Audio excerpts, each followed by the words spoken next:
Gravando. Então, o que a gente vai ver hoje, vamos avançar na difração de Fresnel. Acho que eu consigo, vou acabar o que eu quero falar de difração de Fresnel. Depois tem mais algumas coisas. Vamos ver para que lado que a gente vai na semana que vem, se a gente vai para holografia, né? Essas outras aplicações, ou se eu falo um pouquinho de ótica de sólidos, de absorção. Eu queria falar um pouquinho de constante elétrica complexa e absorção. Eu acho que é a ideia básica que precisa, uma ideia mais fundamental que precisa. Mas isso aí a gente vê no final de semana. Bom, mas vamos começar então com a difração de Fresnel. Deixa eu compartilhar a tela, compartilhe. Tá lá. O tema é difração de Fresnel, né, e as espirais de Cournot, que é um jeito gráfico, como a gente vai ver, um jeito gráfico de calcular a difração de Fresnel. A gente terminou a aula passada, né, começando uma análise de difração de Fresnel para a fenda retangular. Então, assim, rapidamente lembrando e retomando o que a gente estava fazendo, né, a gente está usando a fórmula de Fresnel-Kirchhoff, na fórmula integral de Fresnel-Kirchhoff. Deixa eu colocá-la aqui. Essa é a nossa expressão geral, né? A fórmula de Fresnel-Kirchhoff, a nossa expressão geral para tratar a difração. A gente calcula uma grandeza escalar, U de P, que a gente está chamando de perturbação luminosa, né? E a gente pensa lá que é o módulo do campo elétrico, né? O que nos interessa é o módulo ao quadrado dessa perturbação luminosa no ponto P, que é o ponto lá, que vai nos dar a intensidade. Nós vamos considerar que o módulo ao quadrado desse U de P é a intensidade luminosa, que é a coisa que a gente quer calcular. O problema que a gente estava tratando é esse aqui, ó, uma fenda retangular. E agora eu não vou considerar que eu estou em condições de fração de Fraunhofer, não. A fenda está aqui, essa área branca aqui, né? Essa é a nossa fonte de luz, né? Que está lá atrás de um anteparo, onde está a fenda. Nós estamos tratando fendas planas, a fenda está num anteparo que é um plano, né? Então, eu posso definir uma reta que vai do ponto S até o ponto P, no qual eu vou calcular a minha intensidade luminosa. Esse ponto P, eu vou colocar ele aqui diametralmente oposto, né, à fonte de luz. Então, a reta que vem da fonte até o ponto P, no qual eu estou calculando a perturbação luminosa, ela é perpendicular ao plano, passa pelo plano nesse ponto O, né? Um ponto qualquer lá da minha fenda, o ponto Q, tem coordenadas x, y, a gente está usando um sistema de coordenadas cartesianas, que é natural, né, que a fenda é retangular, né? E o nosso problema, então, é resolver essa integral aqui sobre a área da fenda, sobre esse retângulo aqui. Eu vou integrar em x e y, né, esse integrando aqui, cobrindo a área da fenda. Bom, mas vamos fazer algumas aproximações, senão a gente não consegue sair do lugar, né? Do mesmo jeito que a gente fez lá na difração de Fraunhofer, eu vou supor que essa diferença de cossenos que está aqui, ó, né, isso aqui que é o chamado fator de obliquicidade, eu vou supor que ele varia muito pouco. Vou tentar escrever obliquicidade, não, porque provavelmente eu vou ter problemas aqui. Obliquicidade. É muito grande também para escrever, né? Mas eu sei escrever. Tá? Isso aqui, né, que é a diferença entre os cossenos da normal à fenda e o vetor R, que vai do ponto P até o ponto da fenda que eu estou olhando, né? E o cosseno do ângulo NR, que é o cosseno do ângulo entre a normal, a fenda, de novo, e o vetor R', que vai daquele ponto até a fonte S. Quando eu digo que eu vou fazer, né, eu vou tirar esse fator aqui para fora da integral. Isso aí é dizer que eu estou olhando para a intensidade luminosa em pontos. Eu estou olhando para a intensidade luminosa em pontos próximos da região da fenda. Eu não estou me afastando muito, olhando lá longe, não. Então, quando o R e o R' variar, essa diferença de cossenos vai variar pouco, né? Quando eu percorrer a área da fenda aqui. Então, vou considerar isso como constante, posso tirar ele para fora da integral. Né? Então, isso aqui, esse fator de obliquosidade, vai sair para fora da integral, e eu vou tirar também para fora da integral esse fator 1 sobre R e R' aqui. Eu vou colocar ele lá para fora da integral, com o mesmo argumento. Isso aqui varia pouco, né, à medida que eu vario o ponto dentro da fenda. A fenda é pequena em relação a essas distâncias R e R' aqui. Ainda estou em condições de fração de Fresnel, não é de fração de Fraunhofer, eu tenho que considerar, né, a curvatura das frentes de onda aqui, mas isso aqui varia muito pouco, eu posso substituir por um R0. Então, minha integral vai simplificar bastante. Me dei o trabalho de fazer essa integral, escrever ela, né? Então, deixa eu colocar ela aqui para não ter que escrever ela na mão. A minha integral vai passar a ser isso aqui. Eu vou tirar esses fatores de dentro da integral e eu fico com isso aqui. Lá, o fator de obliquosidade, a diferença dos cossenos está aqui, do lado de fora da integral. O 1 sobre R e R', eu tirei aqui para fora como 1 sobre um R0, o R' zero, né? Um ponto médio da fenda. O R e o R' para um ponto médio da fenda. E eu fiquei só com a integral da exponencial de IKR mais R', né? Integrado sobre a área da fenda. Então, eu preciso de calcular R mais R'. De novo, né? A gente fez isso antes, mas eu preciso calcular R mais R', né? Achar uma expressão para isso em termos de x e y para poder integrar o elemento dA aqui de integração, né, natural para usar coordenadas retangulares, dx, dy. Eu quero integrar em x e y, quero escrever o R mais R' em termos de x e y. Bom, olhando para essa figura aqui, né, isso é fácil de fazer. Olha, o R não vai ser essa R é esse lado aqui, né? Isso aqui é um lado de um triângulo retângulo que tem outros lados, são H e R grande. R grande é a distância desse ponto E, a interseção da reta que vai de S até P com o plano, né? Até o ponto Q da fenda que eu estou olhando, o ponto que tem coordenadas x e y. Então, esse R aqui, não, é esse lado ao quadrado, H ao quadrado, mais esse lado ao quadrado, R mais R ao quadrado. Vamos copiar aqui. Vou colocar aqui.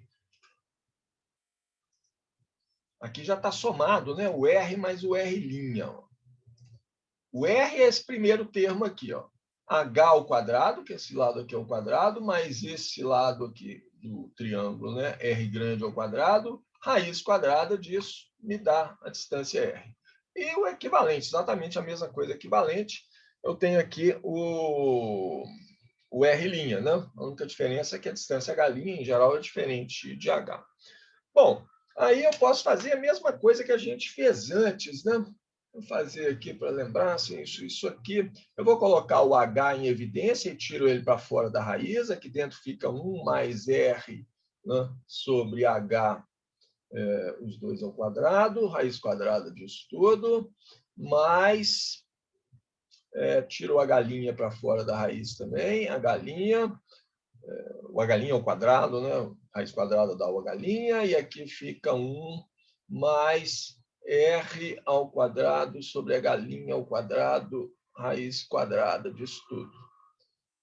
Aí eu vou expandir essas raízes aqui, né, numa série de potências, e eu vou pegar só os primeiros termos. Então, isso aqui vai dar... Ok, vamos fazer devagar. H1 mais meio do R2 sobre H2, mais... né? Estou expandindo a raiz numa série de potências. Aqui eu tenho H', né? Que multiplica 1 mais meio de R ao quadrado sobre H' ao quadrado, mais termos de ordem maior em R grande sobre H H' ao quadrado. Vamos supor, então, de novo, né, que essa distância H é muito, e H', né, é muito maior do que esse R, do que essa, que marca basicamente a posição da fenda, né? Posição que eu estou da fenda. Então, eu posso truncar essa expressão aqui só nos primeiros termos. Então, R mais R' vai ser o H, né, que é H vezes 1, né, mais meio de R ao quadrado, que multiplica 1 sobre H, né? H aqui cortou com H ao quadrado lá, mais, vou pegar só o primeiro termo ali, H' vezes 1, mais meio de R ao quadrado, que multiplica 1 sobre H'. Né? H' aqui corta o quadrado desse aqui dentro. Né? Aí, só reorganizar essa expressão aqui, eu vou ter H mais H', que eu estou fazendo, estou achando uma expressão para R mais R', que eu preciso porque ela aparece lá dentro da minha integral. Né? A única coisa que aparece na minha integral é ali, ó, a exponencial de I, K, R mais R'. Estou achando uma expressão para aquele R mais R' em termos de X e Y. Então, H mais H', esse cara mais esse cara, aí eu tenho meio de R ao quadrado, né? R ao quadrado sobre 2, que multiplica 1 sobre H mais 1 sobre H'. Então, vou definir um L grande, que vai ser 1 sobre H mais 1 sobre H'. Na verdade, vou definir isso aqui como L a menos 1. Então, o L é isso aqui, é o inverso disso de cá. Então, a minha expressão para R mais R' vai ficar assim. Ó. Deixa eu copiá-la de cá. Não, escrevo mais um passo aqui. Ó. Vai ser a expressão para R. R' mais R, tá bom. É igual a H mais H', mais R ao quadrado sobre 2L grande, né? Isso aqui é 1 sobre L. Ok? Bom, o R ao quadrado é fácil escrever em termos de x e y. R aqui, ó. É fácil escrever isso em termos das coordenadas x e y do meu ponto Q lá. Né? Consigo baixar uma perpendicular. Isso aqui é a coordenada x, isso aqui é a coordenada y. Não? R ao quadrado é x ao quadrado mais y ao quadrado. R ao quadrado é x ao quadrado mais y ao quadrado.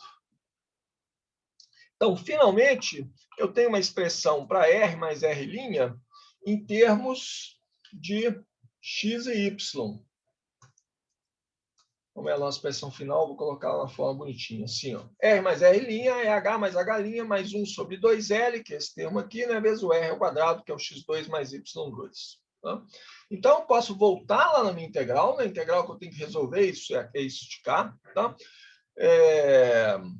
Olha, vai aparecer aqui um E aí, K, que multiplica isso aqui, H mais H' mais 1 sobre 2L, x2 mais y2. Exponencial de IK vezes H mais H' é uma constante. Posso tirar isso fora da integral. A única coisa que depende de x e y é esse termo aqui. Né? Então, aquela integral lá em cima, que agora eu já vou passar para a integral em x e y, né? Essa integral aqui, né? Eu vou agrupar tudo isso aqui numa constante só, mais o E sobre H'. Uma constante que eu vou chamar de C. Essa é a nossa integral, né? Essa mesma integral que dá o valor de U de P aqui. Tudo isso está aqui fora da integral, vezes o exponencial de KH mais H', né? Eu coloquei como essa constante C que está ali de fora. Não? Nem me preocupei com aquele tempo. Mas isso aí é uma constante C que depende do tempo. Tudo bem, mas a dependência no tempo está na forma exponencial. Quando eu tirar o módulo ao quadrado, isso aí vai sumir. Não? Ok, então meu problema agora é resolver essa integral, né? Que na verdade são duas integrais formalmente iguais. Vamos abrir essa integral aqui, ó. Isso aqui, né? Separei as duas integrais. A integral em x e a integral em y, elas são formalmente iguais. São uma exponencial um i vezes uma constante x ao quadrado integrado em x. Uma exponencial de i, uma constante vezes y ao quadrado integrado em y.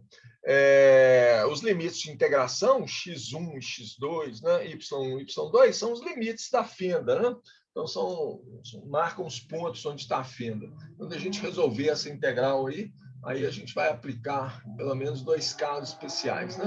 Então, esse ponto aqui é a coordenada x1, isso aqui é a coordenada x2, né?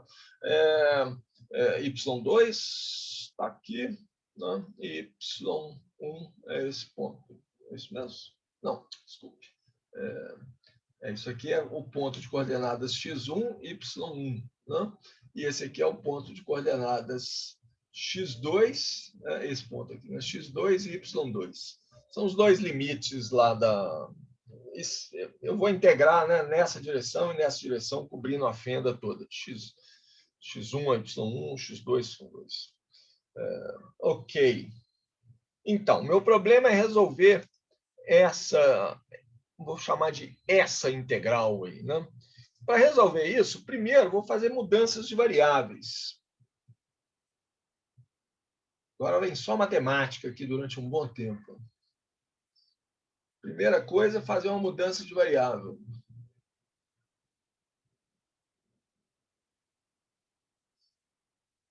Nós vamos mudar as variáveis x e y para variáveis u e v. Eu vou definir o u. Deixa eu copiar ele aqui.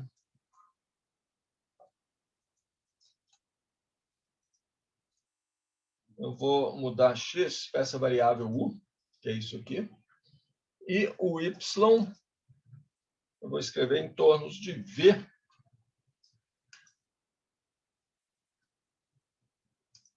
É a mesma constante que multiplica os dois, né?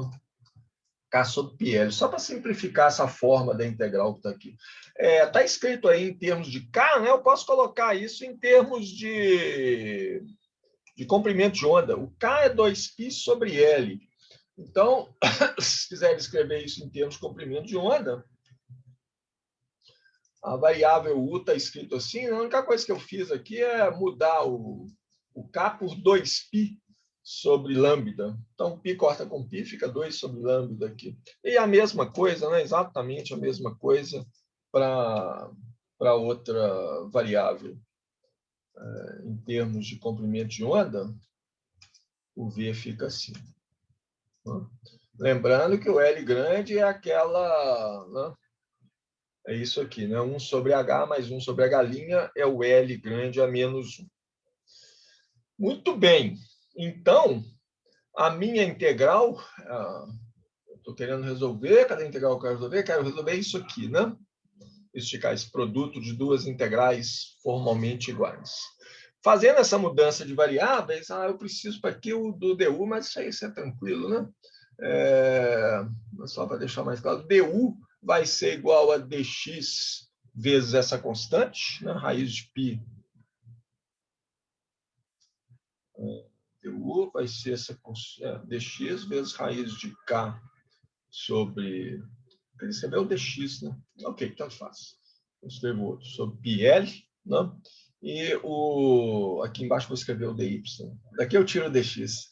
O dy vai ser igual a raiz de π sobre L, ó, só inverter. Raiz de π sobre L sobre K, né? Vezes o dv.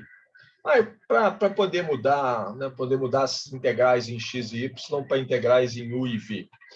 Então, eu vou ficar com essa integral. A minha integral agora resolver, essa integral que está aqui, para o valor da perturbação luminosa no ponto P, né? Atrás da fenda retangular, é assim.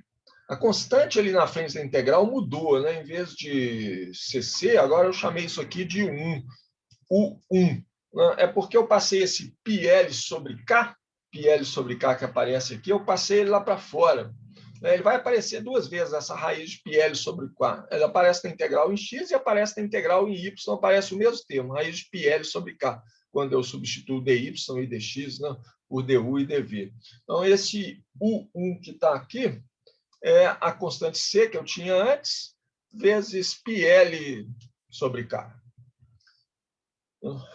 Só para registrar isso aí. Muito bem, aí continuo com essa integral, agora está numa forma mais padronizada, né? Digamos assim, mais simples. Eu posso desdobrar isso aí, essa integral, em duas, né? Porque isso aí é a integral de uma exponencial imaginária. Bom, vamos me preocupar em resolver só uma. Vou pegar a primeira aqui. Se eu resolver a primeira, né, eu tenho a solução da segunda também. É só calcular a solução, né, nos pontos V1 e V2. Então, a integral que eu tenho para resolver mesmo... Já copiei? Não, não copiei. Copiar, copiar, copiar, copiar. Aqui, ó.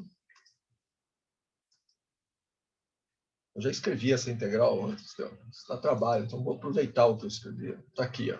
Essa é a integral que eu tenho que resolver. Né? Integral de um ponto S1 até um ponto S2, da exponencial de π u ao quadrado sobre 2 du. Deixei como termos de u mesmo. Né? S1 e S2 pode ser U1 ou 2, pode ser V1 ou V2. Né? Bom, é a integral de uma exponencial imaginária. Então, eu posso dividir ela em duas integrais. Uma integral do cosseno e integral do seno. Isso aqui, ó.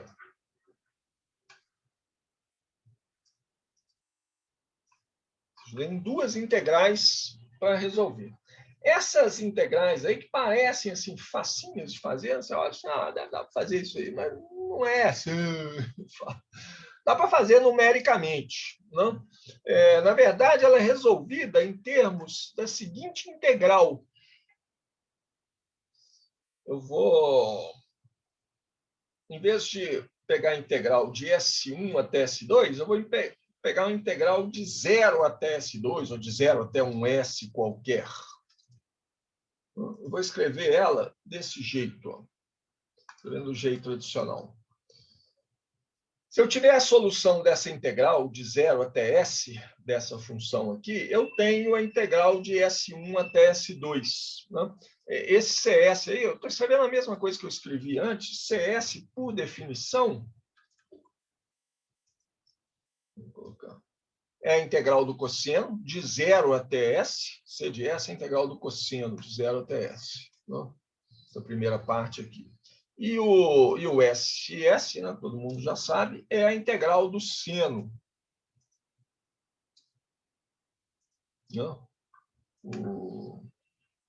Defini o S assim, o imaginário I eu deixei do lado de fora aqui.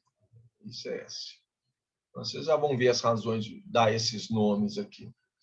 Isso aí é a mesma coisa. Se eu resolver essa integral, eu tenho a integral entre S1 e S2, né? Eu posso fazer assim, quer ver? Ó?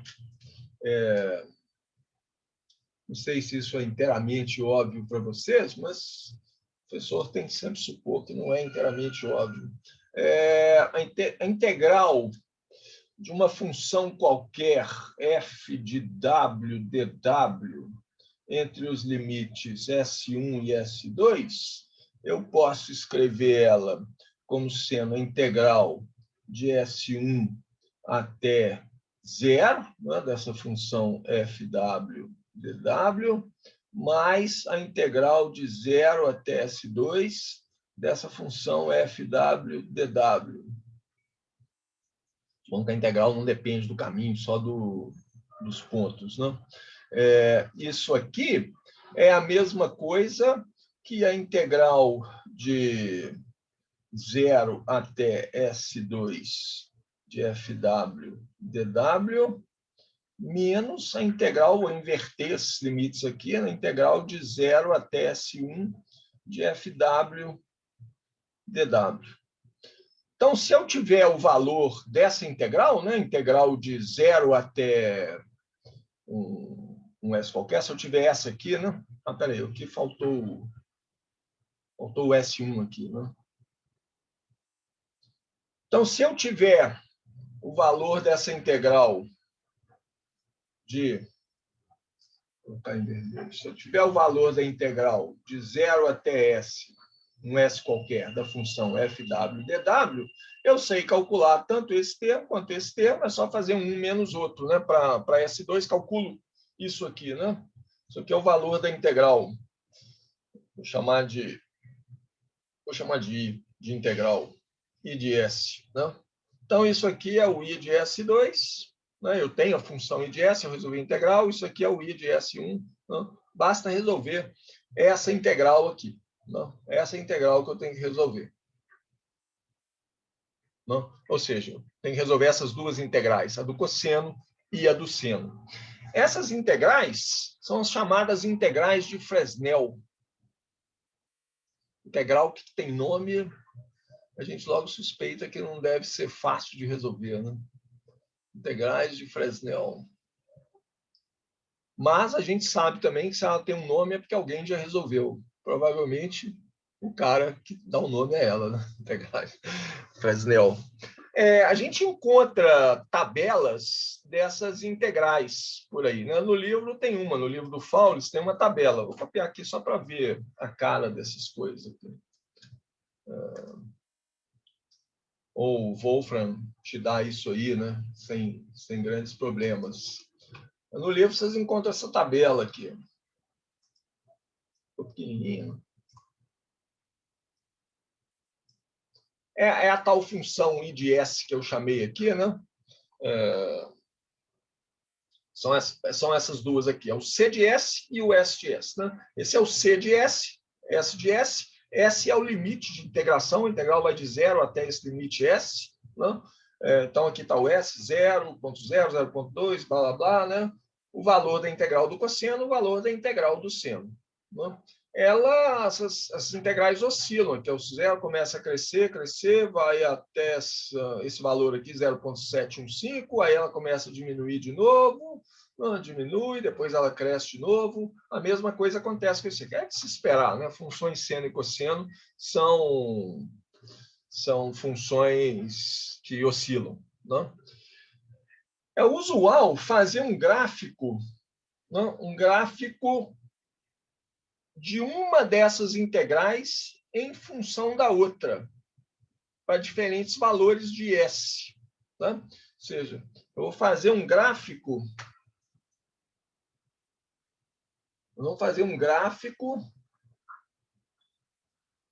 De uma dessas integrais, na verdade, o IS de S, né, em função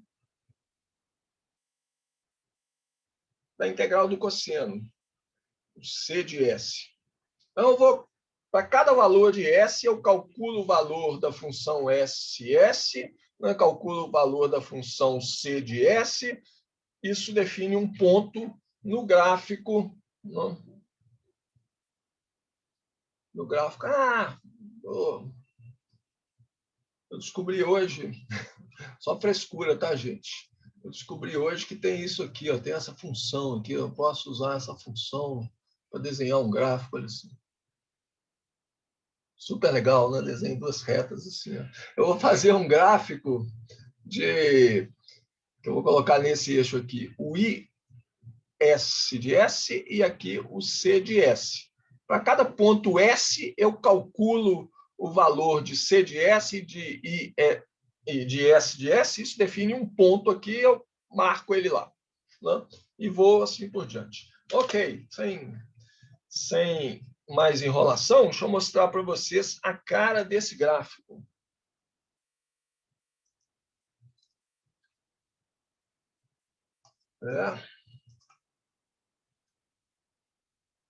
Uhum.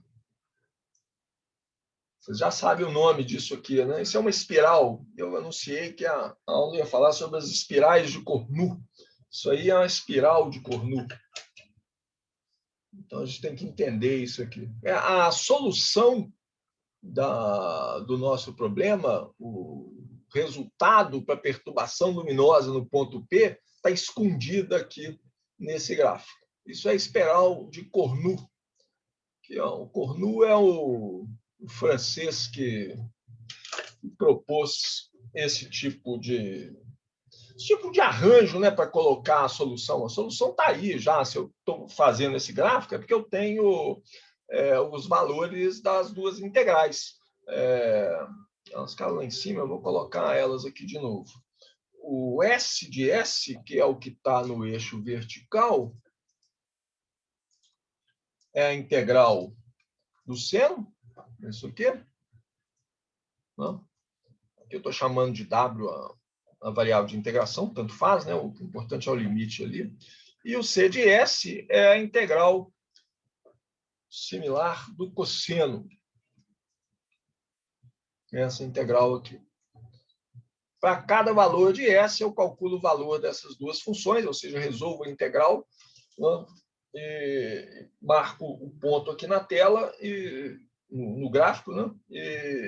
E aí junto todos esses pontos. Esses números que vocês estão vendo aqui ao longo da espiral são os valores de S. Ó, né? Então, S 0,4, C de S dá isso aqui, mais ou menos 0,4 mesmo, e o S de S dá um número aqui um pouco, sei lá, abaixo de 0,1, né? 0,05, sei lá, mais ou menos. Né? S igual a 0,6, o Szinho igual a 0,8, assim, ou menos infinito. Eu posso ir até infinito, eu posso fazer esse limite de integração tender para infinito. Né? No infinito, mais infinito, se o limite de integração é mais infinito, as duas dão meio aqui, ó. O S de S e S de S é meio, né? Então eu tenho I vezes meio aqui, né? E o C de S dá meio também. Para menos infinito, a mesma coisa. Né? Eu tenho menos meio e menos meio, o valor das duas funções. Dá para ver o que vai acontecer à medida que eu tenho só esses valores de S aqui, ok? Eu posso interpolar e tirar qualquer valor de S que eu quiser, né? Posso escrever um programa para calcular a espiral para mim, já tem, né?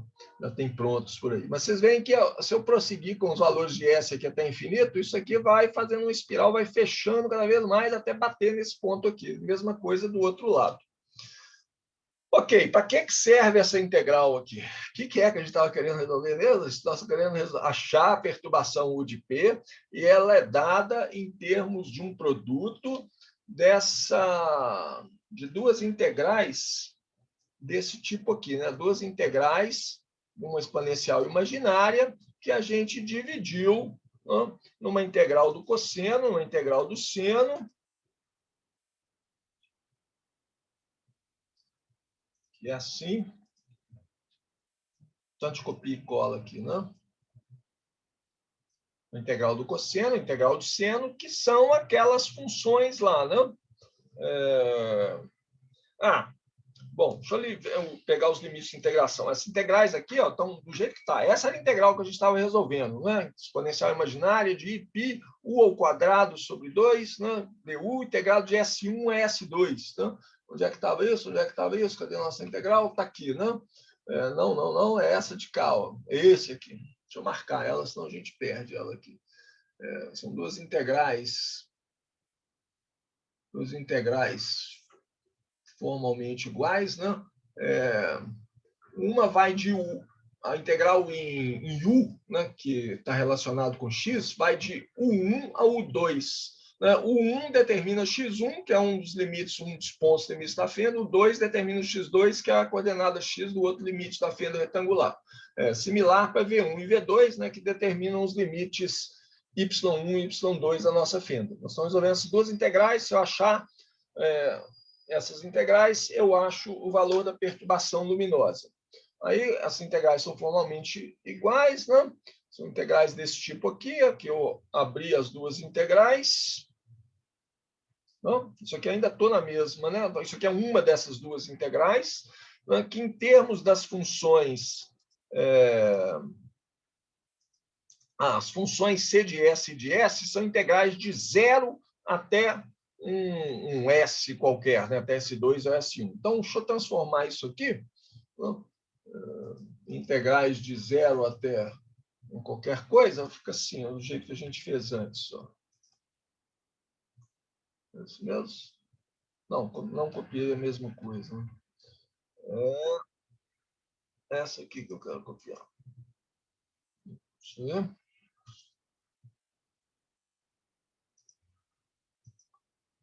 Isso. Eu abri só essa primeira aqui, a integral de S1 até S2 do cosseno, a integral de 0 até S2 do cosseno, menos a integral de 0 até S1 do cosseno, aí tenho mais o imaginário I, uma coisa similar para a integral do seno. Né? Em termos das funções que a gente definiu, as funções aqui em cima, S de S, C de S, né? Eu posso escrever de uma forma mais sintética, que é assim, ó.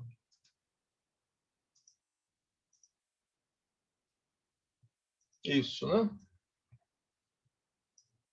Essa primeira integral que está aqui é o C de S2, essa segunda é o C de S1. E aí vai aparecer aqui o S grande de S2 e o S grande de S1. Isso aqui é uma das minhas duas integrais. O que são isso aqui? Né? C de S2 é a coordenada do ponto S2 nesse gráfico. Né? C de S1 é a coordenada horizontal do ponto S1 num gráfico da espiral de Cournot ali, né? E S de S2 e S de S1 são as coordenadas no eixo vertical dos pontos S1 e S2. Então, se eu souber quem que é S1 e S2, né, as coordenadas estão marcadas ali. Então, ó, fazer um outro gráfico, vou mostrar dois pontos S1 e S2 qualquer. Ctrl C. Pegar essa espiral aqui.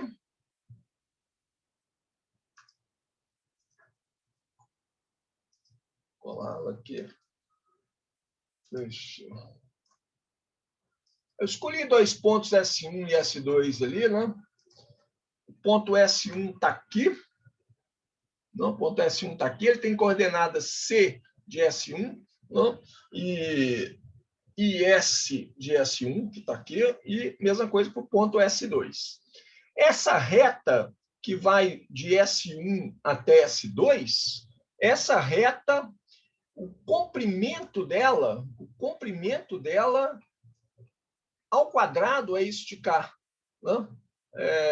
Olha aqui. Né? O comprimento dessa reta aqui ao quadrado é esse lado ao quadrado, né? Que é a diferença das coordenadas C de S2 e C de S1, mais esse lado vertical ao quadrado, que são a diferença entre as coordenadas I de S2 e de S1. Então, isso que está aqui, ó, é o comprimento ao quadrado da reta que vai de S2 até S1.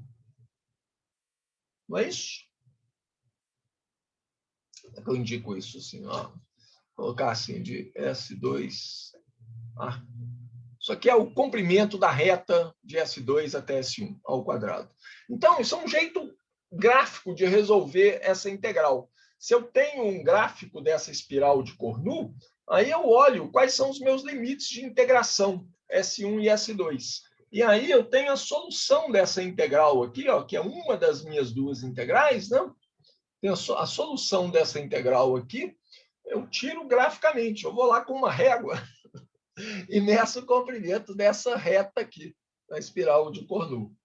Ok? É um jeito gráfico de resolver as integrais. Na prática, né, a gente não faz mais isso. Você nem pega uma tabela, você pega um programa de computador, fala quem que é S1 e que é S2, ele te dá o número, que é a solução da integral, né, que é o comprimento de uma reta dessa daí. Mas essa imagem, né, da espiral de Cournot, ela tem algumas vantagens gráficas, a gente visualizar, né, qual que é o resultado da difração, qual que é a intensidade, a irradiância, o módulo de P ao quadrado. Né? A nossa integral mesmo, que dá o de P, né, é o produto de duas integrais daquele tipo. Vou voltar lá nela,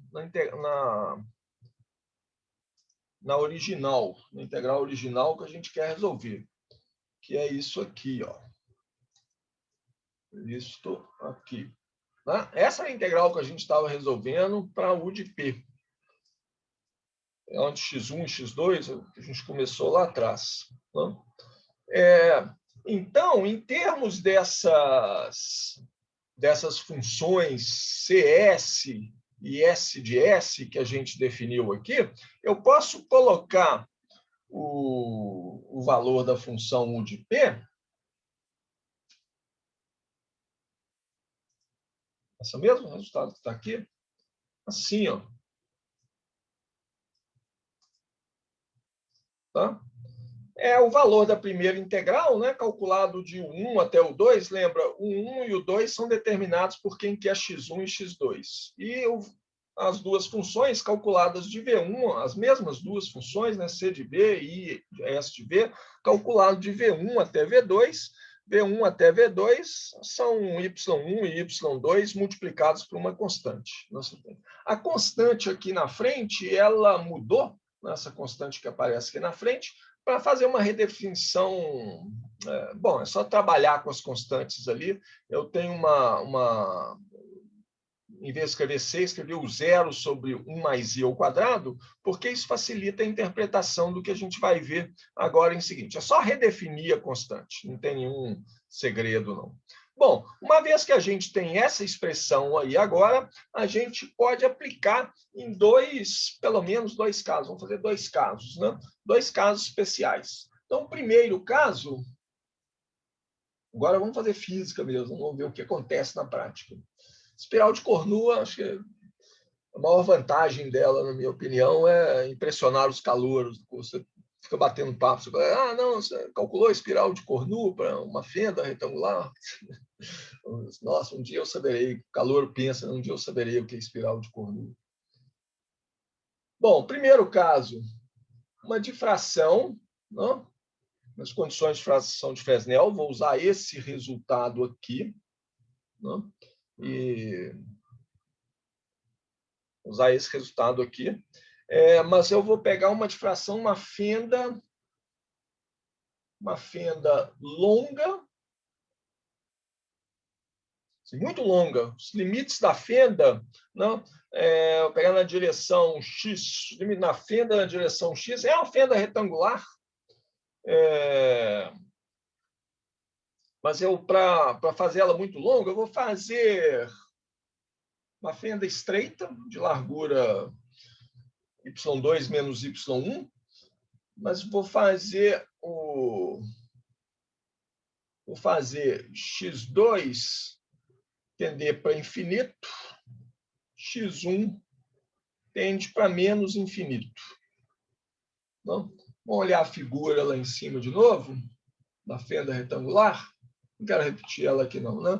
Não, é uma fenda retangular, como essa que está aqui, mas o que eu estou fazendo, não, ela vai ficar bem fina, sim, tão fina quanto vocês quiserem, porque eu vou integrar de y1 até y2. Mas eu vou fazer o x1 e lá para menos infinito, vou esticar ela toda nessa direção, toda na outra direção. Então, é uma fenda fininha, né, e infinitamente longa. Então, quando x1 tende para menos infinito, x2 tende para mais infinito, isso é a mesma coisa que falar que o V2 tende para mais infinito, né? E o V1, a diferença entre... Não é V2, é o U. Né? É o U que está relacionado com X. Muito fácil. O U2 tende para mais infinito e o U1 tende para menos infinito. Bom, então, se a gente olhar lá se eu olhar para a espiral de Cournot, né, e pegar o valor da primeira integral, da integral em U, né? Que eu estou fazendo entender um limite para infinito, outro para menos infinito. O valor dessa integral é o comprimento dessa reta que vai de menos infinito até mais infinito. É isso aqui. Que eu tiro aqui do gráfico, né? Isso aqui, vou deixar para vocês fazerem a conta. Esses pontos são fáceis, né? Que esse aqui é o ponto meio, meio, e esse aqui é o ponto menos meio, menos meio. Esse comprimento aí vai dar 1 mais I. Tá? Lembra que o eixo vertical, né, é I vezes aquele valor lá. Né? Então, esse comprimento vai dar 1 mais I, e o valor da integral, é isso aqui, ó, uma dessas integrais de cá, essa primeira integral aqui, vai dar... Deixa eu copiar ela de novo. Ela vai dar... Marcar.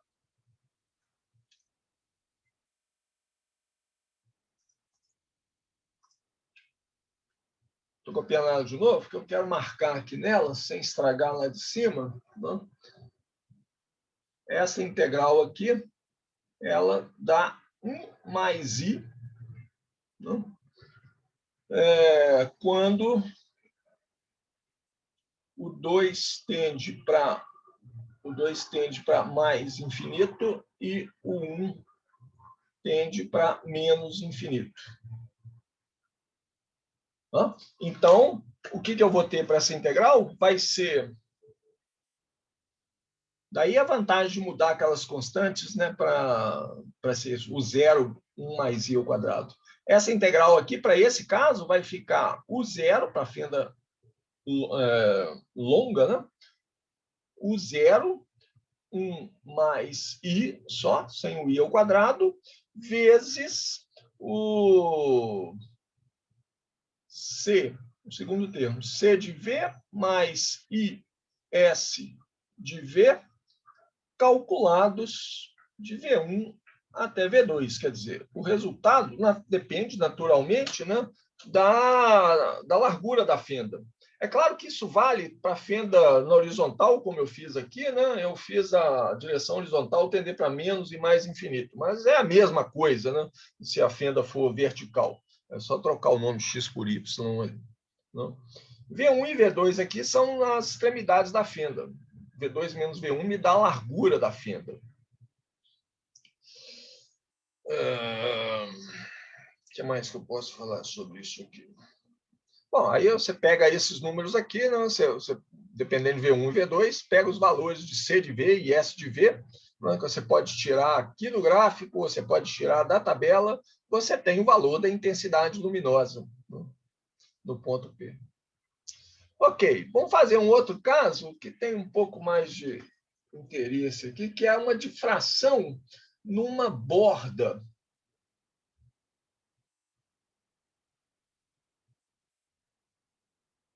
O que eu quero dizer com difração numa borda? Imagina que você tem uma chapa opaca, uma chapa de metal, né, e ela termina num ponto. Né? Então, eu tenho uma fonte de luz atrás dessa chapa, eu estou do lado de cá olhando para ela. Acho que eu vou colocar de novo, né? Eu acho que é assim que o livro faz. Vou pegar minhas direções Y e X aqui, ó. O meu objeto, agora a minha fenda, é uma coisa assim. Ó. Será que eu consigo desenhar isso aqui? Olha, ele desenha com a cor que eu estou. Posso ampliar isso aqui? Não, quero subir só isso aqui.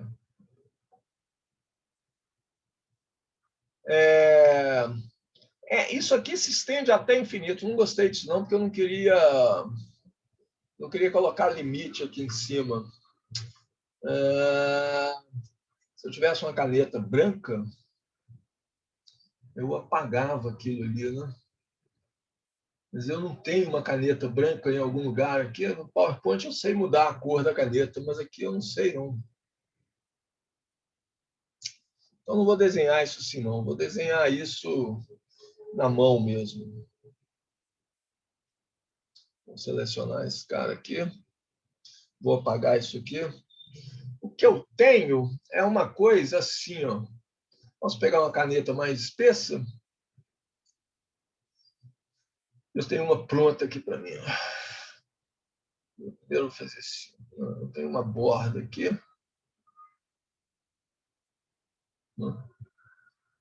Que se estende para mais ou menos infinito na direção x. Né? Isso aqui tudo é opaco aqui em cima. Tá? Então, até um ponto y2 aqui, ó.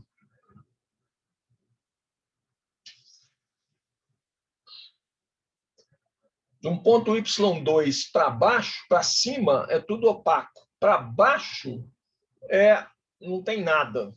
Não sei se ficou claro isso aqui. É uma chapa de metal, ok? Aqui, ó, que está aqui assim, tampando uma parte do plano. Né? Então, eu vou fazer a mesma coisa de antes, né? O x1 vai tender para menos infinito, x2 vai tender para mais infinito. Então, a mesma coisa que a gente fez aqui em cima. Então, a primeira integral tende para 1 mais i, né? O valor dela, quando o 1 é menos infinito e o 2 é mais infinito, é 1 mais i. Né? Posso tirar isso lá do gráfico, da espiral de Cournot. Né? E a segunda integral agora, né? O V1 vai ser menos infinito, porque não tem nada aqui, não tem limite inferior da minha fenda. A minha fenda é só essa borda aqui.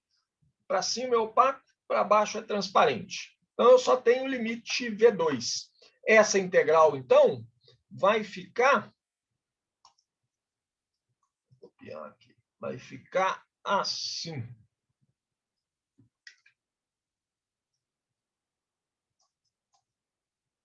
Sim. A primeira integral deu 1 mais i, igual antes, né? Cortou esse quadrado de cá, ficou só o 0, 1 mais i. A segunda integral, c de v mais i, s de v, calculado de menos infinito até v2. Né? Em menos infinito, eu sei qual que é o valor de c de menos infinito mais i, s de menos infinito, dá meio mais meio de i. Né? Esse primeiro aqui dá meio, né? E esse aqui dá meio também, o IS de V dá meio, vai ficar meio de I ali. Então, o resultado disso aí é isso aqui, ó. Essa borda infinita.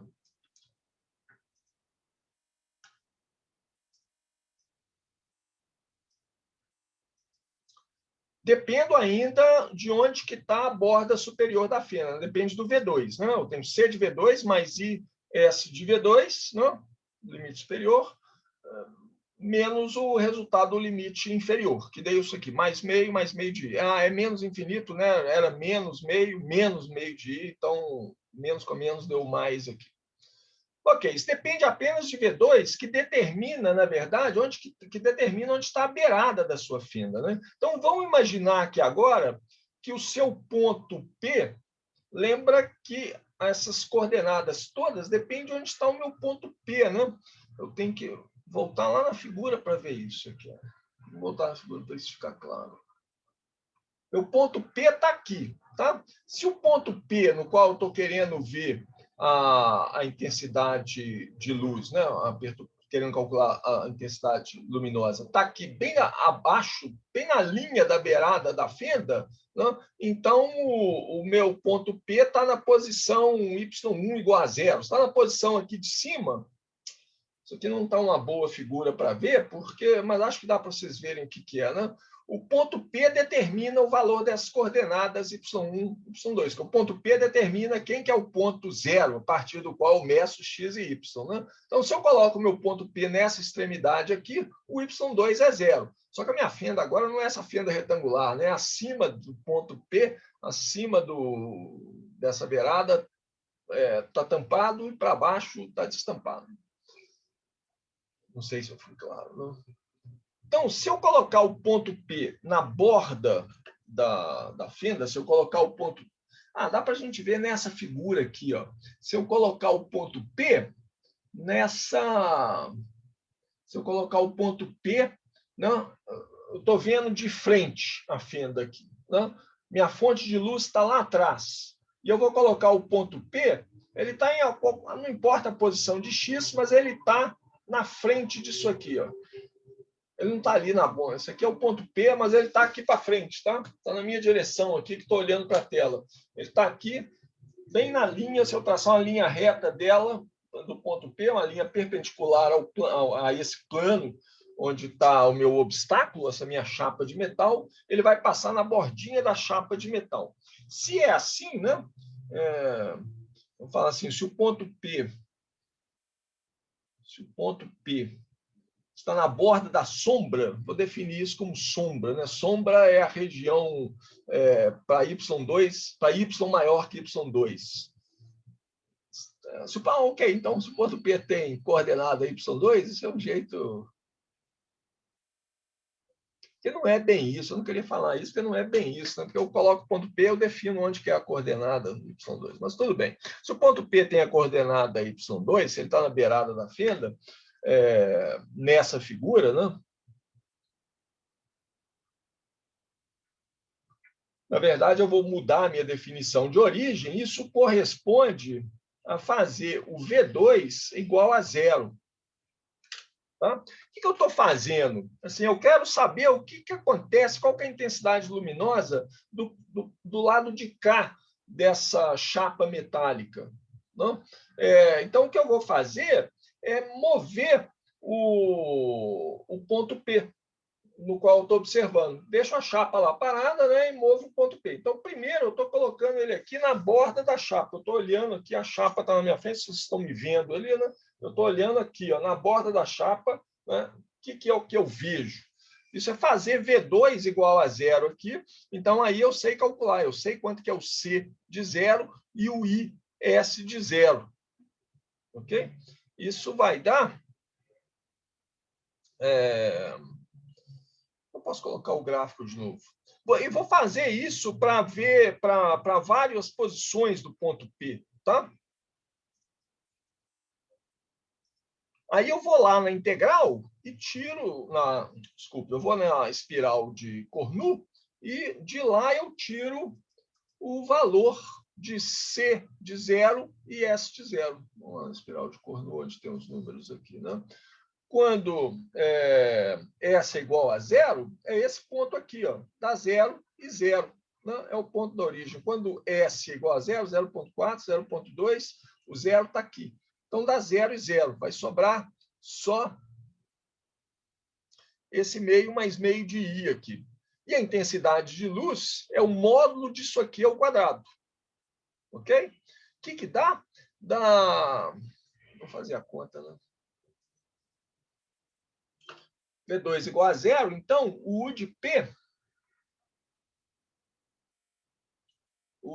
vai dar o zero, 1 mais I, não? C de zero mais I, S de zero, mais meio I. Isso aqui, como a gente olha lá no gráfico, eu vejo quanto que dá essas funções aqui, isso aqui dá zero, né? C de zero é zero e S de zero também é zero.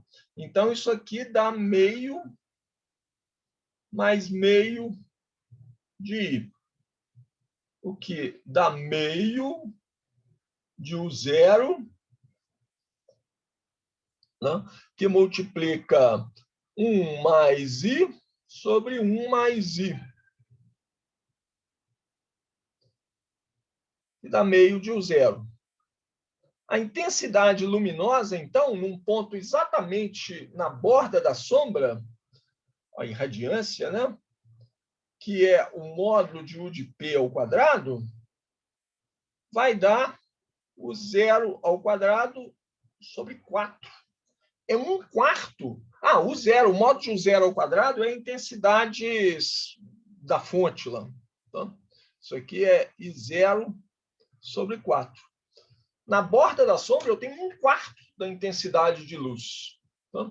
Aí eu vou fazer essa ginástica, vou fazer essa brincadeira aqui para vários valores, né? Vou mudando a posição do ponto P, ponho o ponto P nessa região aqui, mudo ele para cá, não? Mudo ele ali para cima, dou valores diferentes para o ponto P. E eu posso ir lá na espiral de Cournot e ver quais são os valores, não? Correspondentes das coordenadas. Eu tenho as coordenadas, tenho a coordenada do ponto P, né? Então eu acho o valor dessas funções C e S na espiral de Cournot, calculo o U de P, calculo a intensidade luminosa. Aqui tem um gráfico calculado para alguns pontos.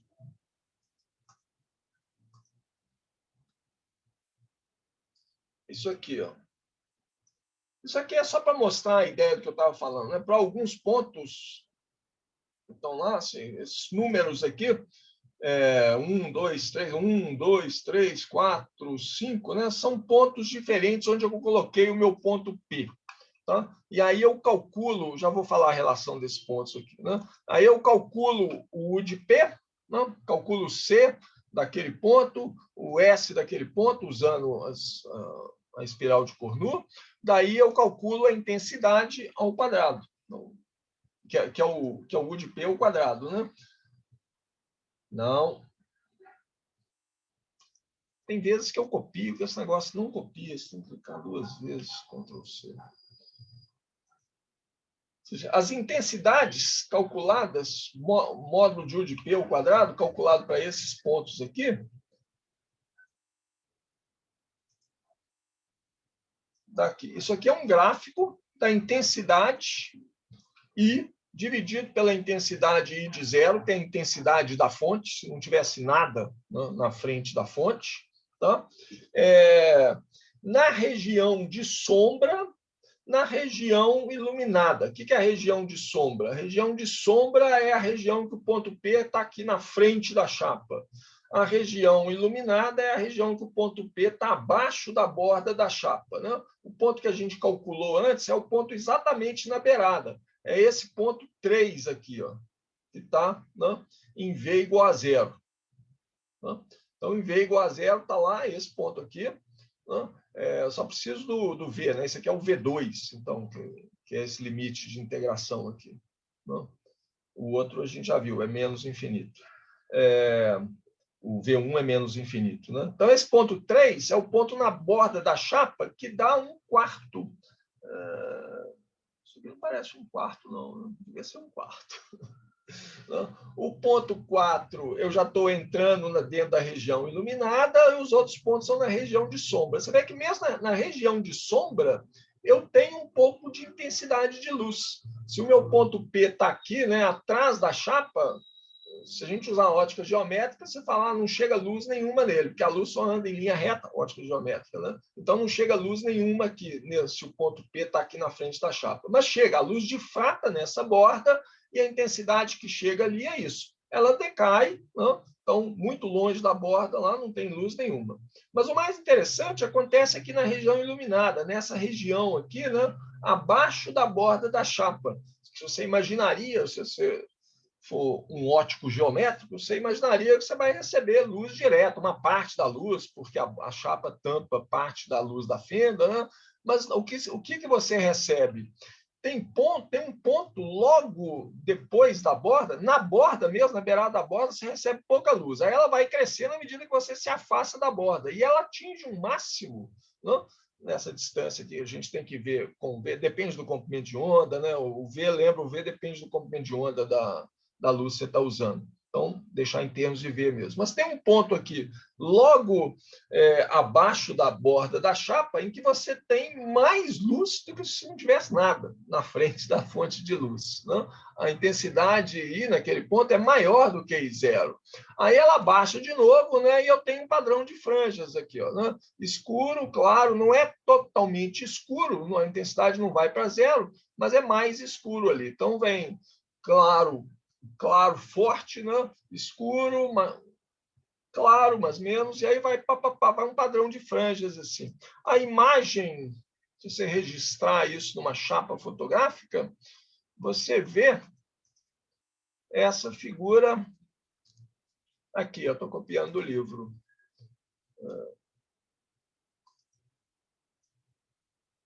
Vou ampliá-lo um pouco.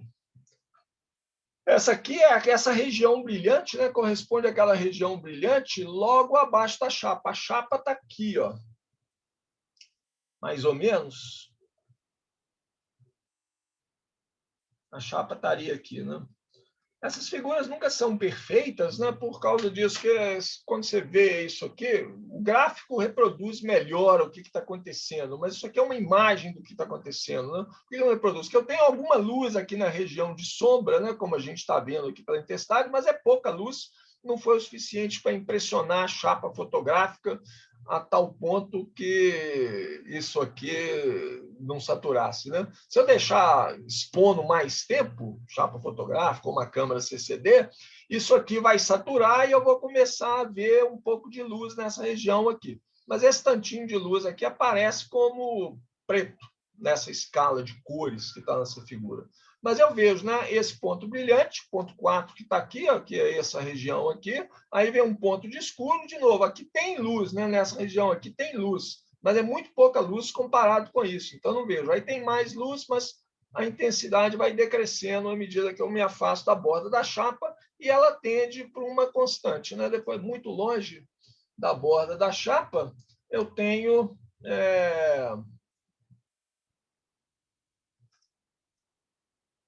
a intensidade vai ser uma constante.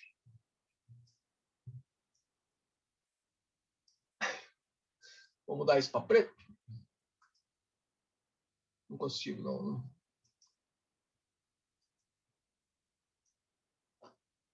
Estou desenhando uma linha reta aqui, sem ser na mão, né? Só para ser uma linha reta mesmo. Então, deixa eu apagar essa em vermelho aqui. Essa linha que eu desenhei ali é a continuação desse gráfico. Quando V, ou seja, tende para infinito, né? Quando o meu ponto π se afastou muito da chapa, vou vendo, vai oscilando cada vez menos e aí vai para uma linha reta aqui.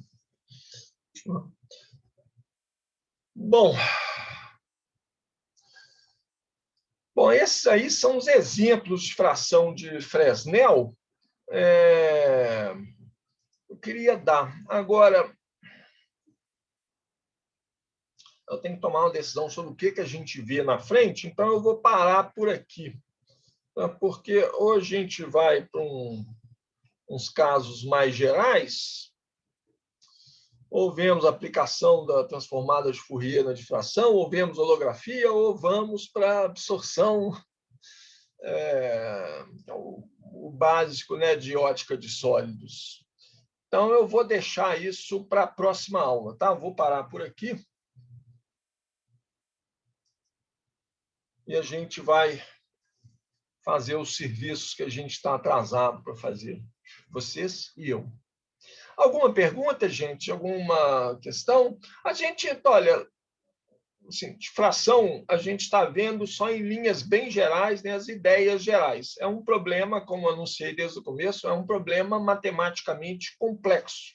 Mas eu acho, espero, esteja dando em linhas gerais quais são as ideias de como tratar matematicamente a difração. Claro, a gente está vendo só a teoria escalar, a teoria vetorial é um pouco diferente, mas a teoria vetorial está bem fora dos limites desse curso aqui, né?